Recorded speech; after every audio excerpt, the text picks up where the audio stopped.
আসসালামু আলাইকুম দর্শক। ডক্টর ইউনূস তিনি ভারতের সঙ্গে টেক্কা দিয়েছেন। এর আগে একটা আলোচনা আপনাদেরকে বলেছি যে ভারতের এক মুখ্যমন্ত্রী আসাম থেকে ভারতের রাষ্ট্রীয় প্রতিনিধি তিনি জানিয়েছেন যে গত 2-3 মাসেই ভারত থেকে 2000 জনকে বাংলাদেশের পরিচয় দিয়ে ফেরত দেওয়া হয়েছে, পুশ-ইন করা হয়েছে, পুশ ব্যাক করা হয়েছে, পুশ-ইন হয়েছে বাংলাদেশে। ডক্টর ইউনূস সরকারের এই হম্বি-তম্বি বাহাদুরি কোনো কিছুই টিকে নেই, তারা এটা ফেরাতে পারেননি। এখন আমার সামনে আরেক খবর, আমাদের দেশ, তারা বলে তারা আমাদের বিএসএফ, আমাদের সীমান্ত রক্ষীরা এবং আমাদের সরকার, তারা ভারতের সঙ্গে চোখে চোখ রেখে তারা কথা বলে। তারা ফেলানির নামে রাস্তা করেছে, ফেলানির নামে ফেলানির স্মৃতি উদযাপন করে, ফেলানির নামে হলের নাম করতে চেয়েছে। কিন্তু সেই সীমান্ত হত্যার সবশেষ খবর কি? আপনাদের কারো কারো হয়তো বিশ্বাস করতে কষ্ট হবে, গত 5 বছরের মধ্যে এই ডক্টর ইউনূস সরকারের সময় সীমান্ত হত্যার পরিমাণ সবচাইতে বেশি। সেই খবরটির দিকে এক নজর দিতে চাই। সীমান্তে 5 বছরের সর্বোচ্চ মৃত্যু বিএসএফ এর হাতে নিহত 34।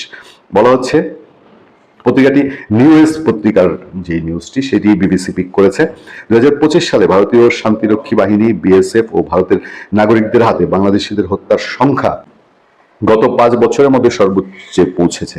যদিও সীমান্ত হত্যা শূন্যে নামিয়ে আনার প্রতিশ্রুতি দিয়েছিল ভারত, ভারত যে প্রতিশ্রুতি রাখছে না, সেই জন্য আমাদের এই ইউনূস সরকার, মহারথী ইউনূস সরকার, যার সাথে পাকিস্তানের মধুর থেকে মধুরতর সম্পর্ক, যার সাথে পাকিস্তানের সরাসরি ঢাকা করাচি ফ্লাইট চালুর চেষ্টা, যার সাথে বিনা ভিসায় একেবারে সাধারণ মানুষও পারলে পাকিস্তানে ঘুরে ফিরে আসতে চায়, আসার ব্যবস্থা করতে চায়, সেই রকম। তো তারা কি করেছে?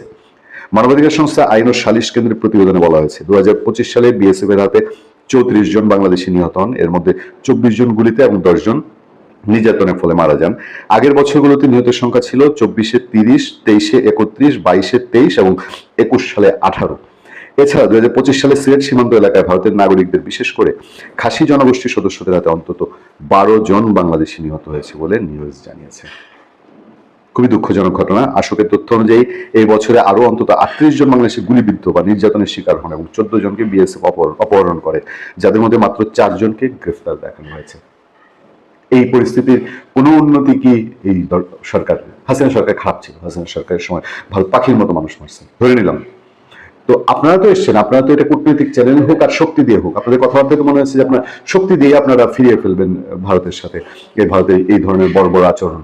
ওই আপনারা তো কোনো উন্নতি ঘটাতে পারলেন না, বরঞ্চ গত 5 বছরে আপনারা রেকর্ড তৈরি করলেন।